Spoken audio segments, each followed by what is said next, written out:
1992, I left this place, and I didn't come back, and that's why I didn't even see some of my family. I went with my school, and with a lot of difficulties, they decided to take us when the war was completely intensified in the town, so they decided to take us to the north. I was in the Catholic Church, trying to become a religious brother, which I became a religious brother.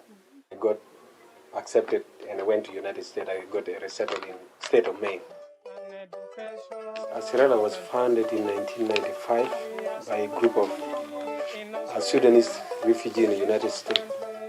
We built a school in Uganda, which was running, helping the refugees in the camp, because there were teachers, a group of teachers and the workmen, and they paid them some money so that they can continue teaching all those kids. And to now, as the people are returning back to Southern Sudan, people thought it is good that we also build a school in Southern Sudan. We have only 2 buildings over there, that is roof building, and one long building is not yet roof. And we are hoping to raise money so that we finish the building so that the children start classes over there. We have about 1,000 South Sudanese immigrants who have formed an organization called Asarela. And I became involved with them about 3 years ago.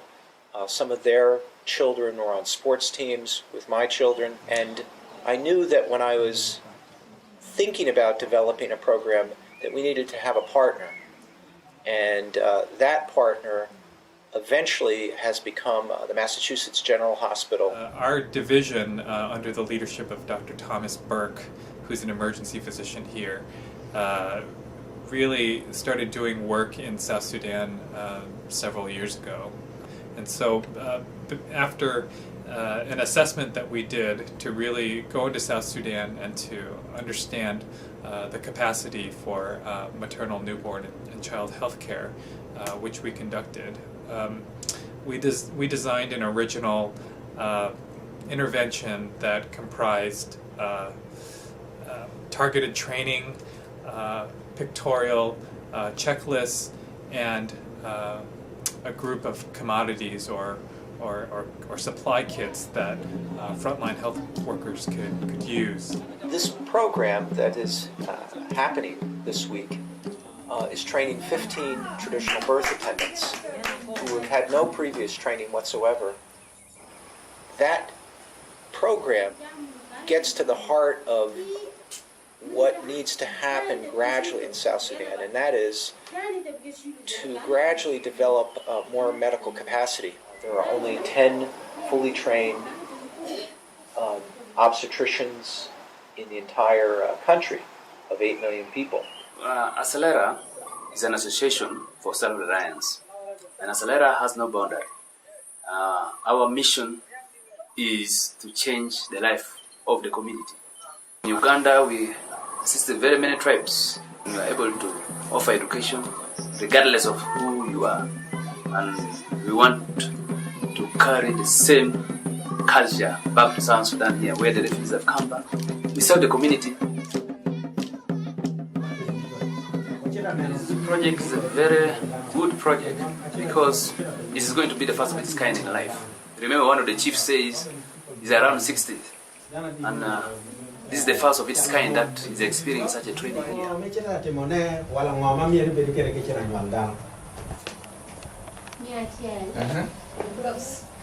Gloves? Yes, you need to have gloves. Why do you want to have gloves? This morning we're talking to some of the women whom we used as part of the model for the women to examine. One of them gave birth to 4 children, and it's only one who is alive. One of them had 4 children also. There's only 2 who are alive. So it is great for us to have such a training with such opportunity that has come, and the community is so happy.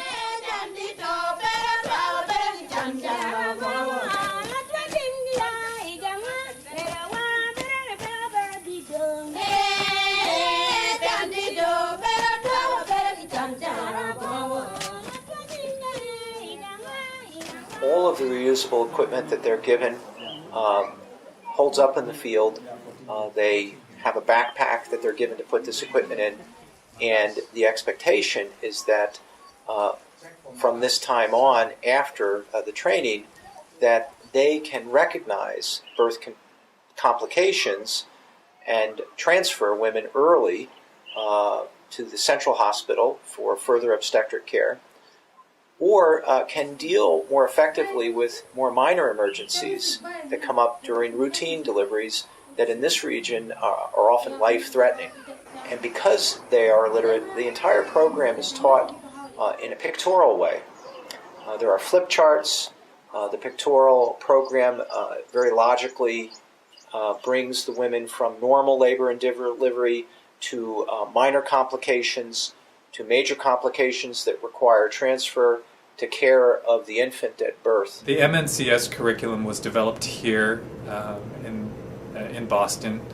So this was a carefully designed package that we pilot tested and vetted, and then were able to be deployed.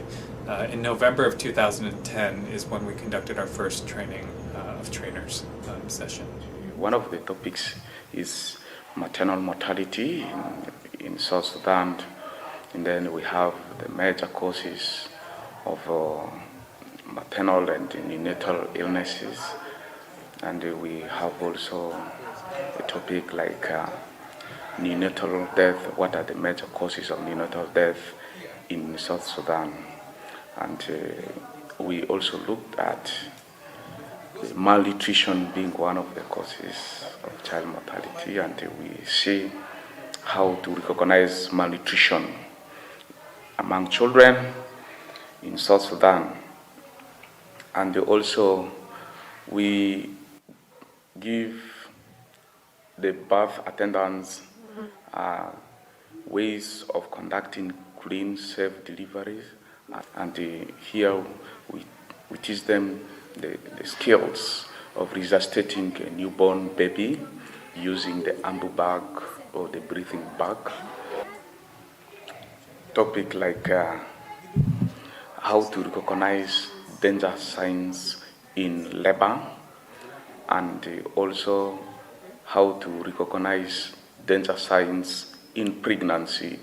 And we also looked at postpartum hemorrhage, like bleeding after delivery, and the key things they ask to have a healthy pregnancy. A pregnant mother is supposed to sleep under treated mosquito net to prevent malaria, because the malaria is so severe among children and the pregnant mothers. We need to say how effective are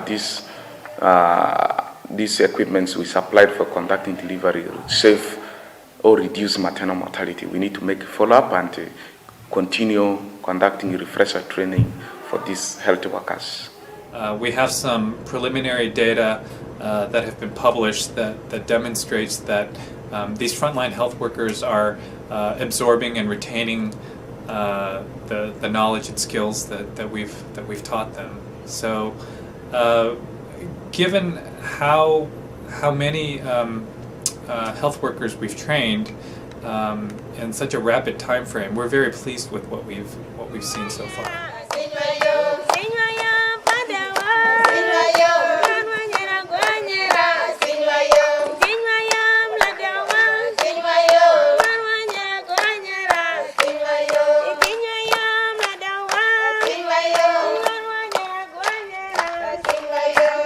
By then, we don't know if a mother gave birth to a baby and the baby will not breathe. And the good thing we have got some instrument now for helping the babies. Like a woman give birth, and then she has a heavy bleeding, and they have now taught us how to prevent that bleeding. Now I hope if such can continue, I wish you will bring for us more training so that people will not even forget. And then we add on the skills so that it will reduce at least some deaths in our community. Legalo bangane o medi iruto gum ni bina ga me irwaki do ngej eni no juini Kachala wane oriat kugani. Watio gimo me mieri pi mene gelatin mene pe. Tio mere en gichingi. Terno karmando gito gimo na tie lo ro ching.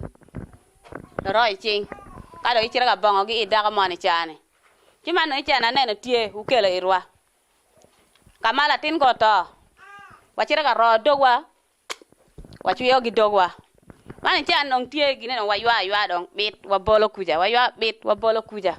No bango medi rugumye. Oh so ajare kedera buna sa dunina. Ze kelmine na gali mara kan batna to bada waja. Mini asia. Lakadi bilel kulu lakadi gamuratala. Ma welidu. Mini jaman jere de tabamul kef. Tabe fekri rigatane asan be wodi mara de wen wodi fi mosesfa. Kani mosesfa asan berainu ilaj ta mara de. Ita fi bet ni tama baka dere ilaj mara de. Diao kalama lana aina kater. Tabana say medresa ajare mele na mosesfa mafi. Bediri kan jena kan batna to gi waja. Au waja batna fi au gaturus. Ina kan ma barbo. Alela dena nuswan alimuna kan jiptala beit ita bagde silu moyo ita bake lagbat betala oral ita biwodila jena taki jena mabimutu bediri kan yalta na gimutu mutu lakini asa debiga ana bainu alimuna kalas yalta na mabija mutu sambala dena biwodi sukran kalis rabuna kede sadu gidam o kan ana basa dita un kan roa kede tan ma ne situ manna kede on rija tani mara asana jade kede geni firastana ita ba arfo ajata ni bijawo duru kan ita on bigaro asokoto inak bakaman bijawo duru ajo kamanta on bitogu wara mata ngaro akir inak sedit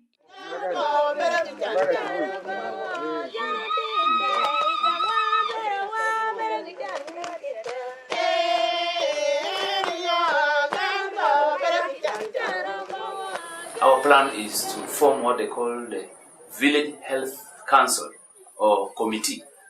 And this committee will be responsible to identify, to manage, to inform stakeholders about the community health situation of an area. If you could have one additional service, what would it be? For us here, we go for training for school and training for community health workers. Another thing is for the small baby, which is the no weight, life, good feeding for small baby. But we always try to see that those children could have a good access to education and to health, because if we don't do that, I see that there will be no life for them.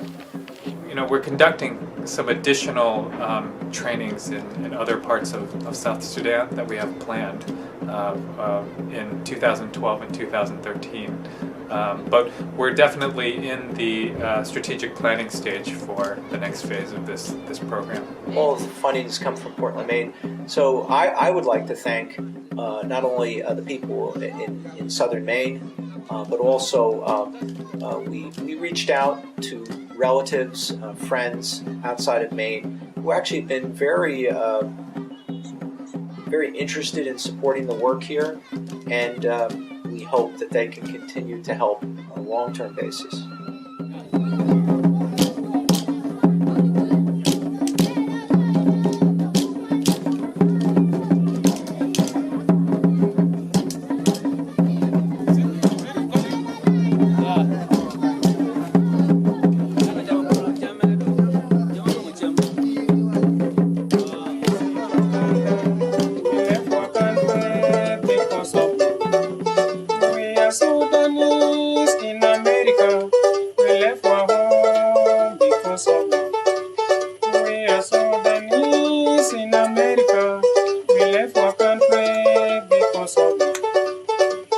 Suffer because of war.